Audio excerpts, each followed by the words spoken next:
Jeffrey Epstein and Leslie Wexner, two names that have become inextricably linked in the public imagination, though for very different reasons. Epstein, the financier who became synonymous with scandal and criminality, and Wexner, the billionaire behind the iconic Victoria's Secret brand, had a relationship that spanned decades. A relationship built on trust, wealth, and influence, but one that ended in betrayal and public scrutiny. The story begins in the mid-1980s in Palm Beach, Florida. Epstein was a relatively unknown financier, operating under the guise of a private wealth manager. He had cultivated a reputation as someone capable of handling the finances of the ultra-rich, and he had an uncanny ability to ingratiate himself with powerful individuals. Wexner, by contrast, had already established himself as a titan of retail. Through his company, L Brands, he had built Victoria's Secret into a household name and amassed substantial personal wealth. Their introduction came through mutual acquaintances, including social and business contacts, who saw in Epstein someone who could manage Wexner's growing financial empire with discretion and sophistication.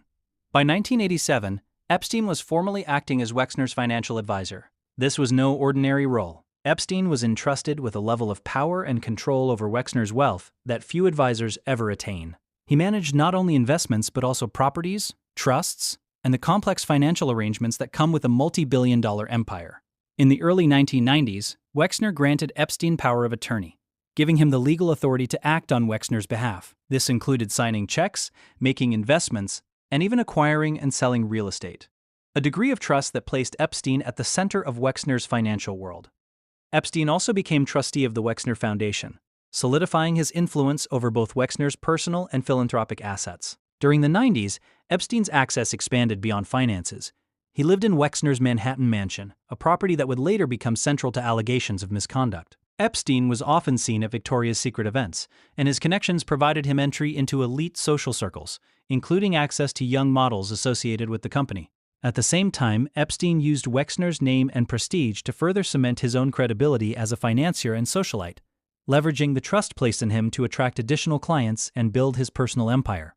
Yet, beneath the surface, cracks were forming. Reports later revealed that Epstein had begun misappropriating funds from Wexner, diverting money and assets into accounts and investments outside of Wexner's knowledge. While Epstein maintained the outward appearance of a loyal advisor, his actions increasingly suggested that he was operating independently and with questionable intentions. At the time, Wexner appears to have been unaware of the full scope of Epstein's behavior, both financially and personally. By the mid-2000s, Epstein's criminal activities had begun to attract public attention. Allegations of misconduct and exploitation were emerging, and Epstein's name was increasingly linked with troubling reports of abuse. In 2007, Wexner severed ties with Epstein. This marked the end of their professional relationship, but it was also a moment of reckoning. Investigations revealed that Epstein had misappropriated hundreds of millions of dollars from Wexner and his family, funds that had been entrusted to him over decades. The fallout led to a settlement reportedly valued at roughly $100 million, a sum that underscored both the scale of the financial betrayal and the complexity of their intertwined fortunes. After their split, Wexner publicly distanced himself from Epstein. Epstein continued to operate within elite circles, ultimately facing federal charges in 2019. His arrest and subsequent death in custody brought renewed scrutiny to all of his relationships, including that with Wexner. In the years that followed, Department of Justice documents and unsealed files highlighted Wexner's name as part of Epstein's inner circle. While Wexner has not been charged with any criminal wrongdoing, the revelations have prompted questions about the extent of his knowledge and the nature of the financial and social arrangements between the two men.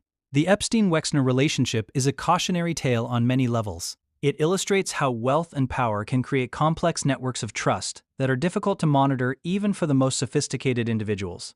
It also highlights the dangers of placing unchecked trust in a single individual, no matter how capable they appear. For decades, Epstein leveraged Wexner's reputation to solidify his own standing, ultimately using that trust to benefit himself in ways that Wexner only discovered later.